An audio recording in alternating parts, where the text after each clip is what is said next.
Hey kids, check this out. It's Unchained, new sport, but I also can p.u.n.k engine in, so you can summon Tzolkin, which can convert into 2 crystal wings by finding a way to send Shavara to grave during your opponent's turn. Power gamers have been doing this for a while in trap tricks using Sarah, but I'm doing it in Unchained because my homie who really likes Unchained wanted a way to make negates in the deck, and I thought it seemed interesting. For our first match, we'll be going up against adding Mister. They're on the draw, they've drawn Island, so they're going to activate Island, a special Picari. Picari is going to be grabbing Eye Shadow. Then they're going to be making Dark Infant. Dark Infant grabs Island, which the Eye Contact, not Eye Shadow, is going to be trading out for 3 more cards. Silent Mining is going to be adding Bururu, which is special by Island, which sends a Chi-Chi. They're going to summon Splash Mage, and then use that to make Parallel Exceed. Exceed is going to summon another Exceed, which they'll then trade out for Light Dragon. Splash Mage is going to summon back the Picari, and then Idol Reborn is going to bring back the Infants. We're going to summon Transcode and then bring back the Splash Mage and then make a 3k Arrival Cybers, which probably isn't correct. They probably had a way to the 6 mat or 5 mat, but I don't know what it is, and I refuse to win this deck. We're going to activate Pot of Prosperity going for 3. We're going to flip 2 punks and a chamber. We're going to grab the chamber, set it, and then pop it with Aruha. And that'll let us special summon from our deck Unchained Soul of Disaster, which will link into Rage using their Light Dragon. And we're going to summon Sarama, bring back the Soul of Disaster, and then pop the Aruha, which is going to special summon a Bomb Soul. We're going to go ahead and use that to pop Disaster to special summon back our Rikea, and then use Sharvara to pop the Sarama, which special summons Shiyama. Then we're going to make Underworld Goddess and get in for a little under 4,000 damage, and then overlay for Wave High King Caesar. We're going to activate Silent Mining, pitching Duster to add a Chi-Chi, then special summon the Chi-Chi. A Chi-Chi here is going to be grabbing Doyon, and then Doyon is going to be adding back Bururu. We're going to link off into Splash Mage and add back Idol Reborn. Then a special Bururu, and Bururu here is going to be sending Denmari. Then they're going to attempt to Idol Reborn. We're going to negate that with Underworld Goddess, and they're going to go for Eyes Love Fusion. So we're going to negate that with High King Caesar and trigger Shavara for Chamber. Then they're going to try for Splash Mage, and oh, this is once per turn. They're going to make Dark Infant, add a copy of Island, and pass. And we are just able to completely run them over. We're going to bring back the dog and then link off for Rage, and no need to draw things down any further. Let's just go to combat. For our next replay, we'll be going up against what appears to be a Jaden Yuki cosplayer, playing all the fun Neos support released in the last few years. We're on the play, so we're going to go ahead and fire off Prosperity for 6 this time, and we are going to hit a copy of Xiamen and a bunch of other cards. We really wanted Emergency Teleport, but we can play with Xiamen using this hand. We're going to normal Xiamen and then use this effect to grab Foxy Tune. Foxy Tune is going to pitch Sarvara for Deer Note, triggering Sharvara for a copy of Chamber.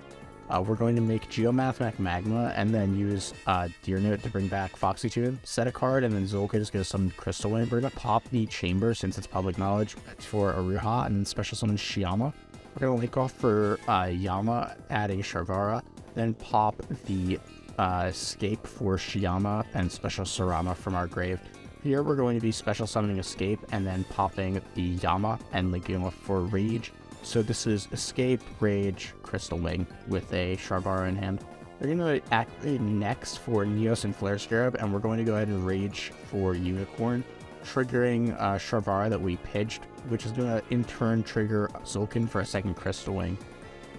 We're just going to go straight to battle phase. We have lethal on field, so as long as that back row is nothing, we're fine. They're going to activate Spear of Neos, we're going to negate with Crystal Wing, and then they're going to activate Generation next to special summon Shadow Mist from the deck. We will redeclare with this Crystal Wing. A bit of a misplay on my part. I should have negated with the other one. Anyway, we'll chamber back Rage and get in for a little bit, but not kill them, but they'll concede when they realize they can't do anything. For our next game, we'll be going up against Dark World. It appears to be Dark World proper and not just 3 structure decks. There's Nessies, there's Staples, there's an actual extra deck, even if it is a little bit bunk with cards like Galaxy Eyes, Photon Lord. Anyway, we're going to start with Emergency Teleport for Xiamen. Xiamen could be grabbing us Foxy Tune, which will be pitching Sharvara for a copy of Deer Note as well as a copy of Escape. We're going to be making Magma and then Deer Note, summoning back Foxy Tune, then make Tzolkin, set the chamber for Crystal Wing, and then pop the known Escape for Aruha. Here we're going to be grabbing Rakea with the Escape and then linking off for Yama using our normal summon Sarama. We're going to pop this chamber with Rakea for Shyama, link off into Rage, and then that's the turn. Our opponent's going to activate Gates and then chain Accession. They're going to go ahead and discard Grapha and Rainbow for Big Grapha, and unfortunately this does chain block the Grapha, so we're not going to be able to guarantee the Crystal Wing. So we're going to attempt to negate the Rainbow since we're losing this anyway, which triggers the Grapha to change the effect. So in response, we'll go ahead and just clear that Grapha using Unchained Soul of Rage to summon into Unicorn. The chain's going to resolve, and unfortunately we're going to pitch for to spin Gates and summon a Ruha, popping the Unicorn. We didn't need to pop the Unicorn, but we did. Anyways, we're going to set Abominable Chamber, which is going to get us a Crystal Wing, and as the chain will work out so that we've got Crystal Wing still, and our opponent has these three in hand. They're going to add back Accession and then pitch Snow. Here we're going to Rakea pop the chamber, so that way we can get to a copy of Sarama just as another chump blocker, and they're going to activate Archives, pitching Silva, and then pitch Rainbow to draw 2 additional cards and search a Grapha. They're going to special summon Rainbow and go to battle phase, and oh, someone hasn't read Crystal Wing. They're going to punch over Rakea, but that just floats into the dog, and on the crackback we're going to very easily be able to just leak off this Rainbow and switch our guys to attack mode. They're going to Ash the Yama though, so I mean, it is what it is, but we have 8,000 exact. Even if they didn't take the 3,000, they were dead. I don't think this is the best way to play Unchained with the new support, but I do believe it's the coolest. It is a bit of a pain to pilot because you need to find ways to proc Tzolkin without fiend locking yourself, but it's totally doable, and even if you don't find the p.u.n.k half of your deck, you can just play Unchained straight, and that's still, like, fine.